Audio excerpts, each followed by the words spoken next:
Hey, welcome back to Everyday Economics, the podcast that helps you learn about the economic world happening around you every day. I'm your host, Chris Krug, president of the 501c3 nonprofit, nonpartisan Franklin News Foundation. Everyday Economics is a production of America's Talking Network. You can check out all of our great podcasts at americastalking.com. We are recording this episode on Thursday, June 15th. Joining me, as always, Dr. Orphe Divounguy, PhD economist. Dr. O, we talk an awful lot about what's going on with the economy here in the United States, and why wouldn't we? We're Americans, or most of us are. Half of us are. Half of us want to be Americans, and I welcome you. In fact, I'll be your sponsor. Of course, there's internet everywhere, but I love having you in this country. In fact, I'm going to go to bat for you right now. We got a real problem with immigration in the United States. If a guy like Orphe Divounguy and his family can't be part of us, right? We got a real problem in the United States if that's the case. So good luck on your immigration journey. I know it will go your way. Outside of the U.S., things are not as rosy. And, the headline from Reuters earlier this week where, it called out the fact that China's economy continues to slow, and they're talking about more stimulus. I tag that on to, the story that broke kind of over the weekend and has slowly sort of oozed out about New Zealand, where they have actually dipped into a technical recession. And I'm pulling this straight from the Associated Press's reporting. The GDP fell by 0.1% in the March quarter, following a revised 0.7% fall in the fourth quarter of 2022. It's not good. I mean, this is not the direction that either want. New Zealand, we don't hear a whole lot about. I mean, Australia kind of dwarfs New Zealand, frankly, in that part of the world, certainly by population and attention, in sort of Australasia. China, though, front and center.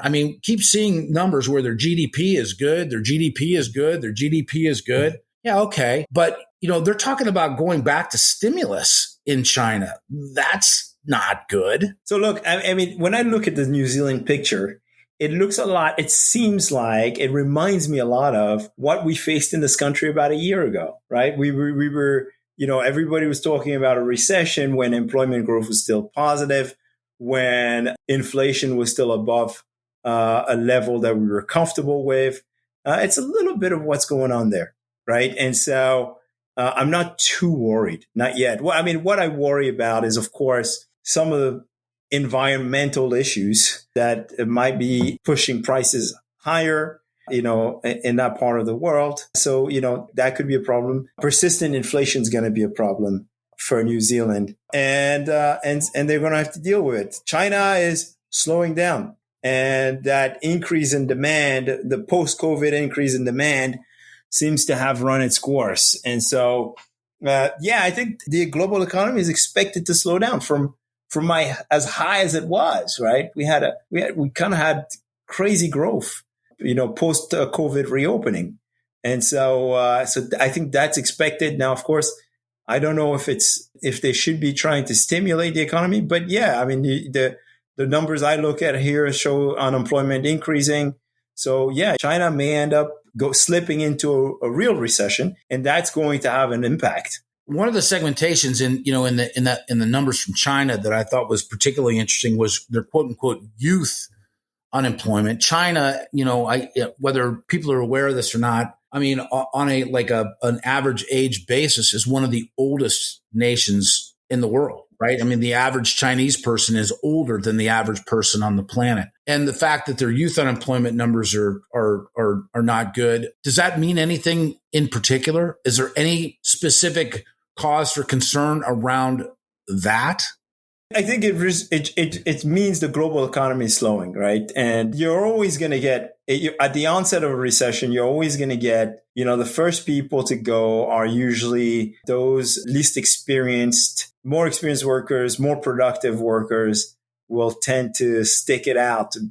Firms will try to hoard labor, right? They will hoard the best and most productive workers and let go of the kind of what they would consider like the, extra that maybe they overexpended during the economic expansion. And so they are going to let go of those workers first. And so I think, that's probably what we're starting to see youth unemployment climb so much in China, whereas kind of the older, more experienced workers are sticking it out, right? So it totally makes sense. I guess my concern is, as China starts to sneeze, will the global economy be affected? I think it's likely that the rest of the world will feel the kind of tightening coming from China. And so with China stimulating their economy, it might actually help us. But if you think about what that does for the value of the dollar relative to the Chinese currency, it pushes the dollar higher. And so, there's a lot to think about here in terms of how that might impact the U.S. economy going forward. And our inflation. And again, I think the Fed is very well aware of that. Huge economy that they have to be paying attention to, right? Of course. And that probably has to be part of the calculus for, should we hike? Should we pause? How fast should we hike? Are we near the destination or not? I think it's clear that we're near the destination. We may not be there yet, but we are near the destination. I do have concerns still, and I mentioned this on a previous podcast. I still do have strong concerns over how high core inflation still is. But, I'm optimistic it will come down. It's just that it may not come down as fast as we hope it will. I think oftentimes, people equate China in particular, and not to blow New Zealand off from this conversation. But New Zealand's economy is not to say an insignificant global economy. I feel for our friends in New Zealand that are going through the tough times that they're going through, but China's magnitude's more important to the conversation of, the connected global economy, right? These labor rates in China are kind of interesting, and what, that used to be like where stuff got put together or altogether made for a lot less. And it's sounding as if the labor rates in China are just, it's not such a great deal anymore. And the physical, the literal physical distance that China is away from a lot of the rest of the world, the consuming world, kind of puts China in an interesting spot. If it's less expensive on a labor rate basis to have things manufactured in Mexico than it is in China, that's not good for China. Potentially could be good for the United States, and certainly would be better for Mexico. But as you look forward to what's going on, and you had referenced stimulus, what is the problem with overstimulating or adding more stimulus to an economy that's flailing at this point?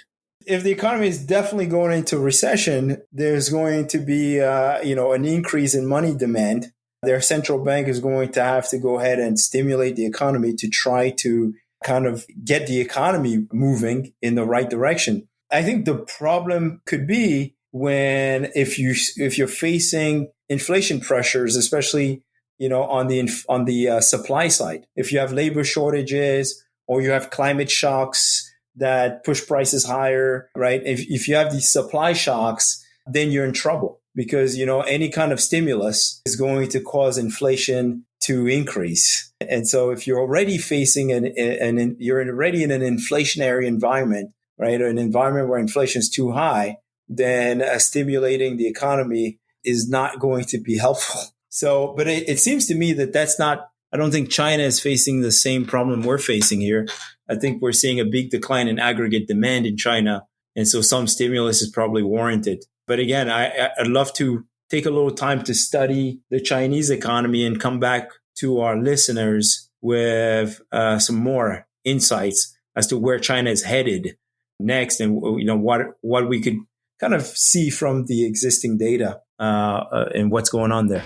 I appreciate you. That's the questions that I asked today were a little far afield, not necessarily, immediately in your strike zone, but I enjoyed the conversation, and thank you for the insights that you delivered as always. For Dr. Orphe Divounguy, this has been Chris Krug. Subscribe to Everyday Economics at americastalking.com.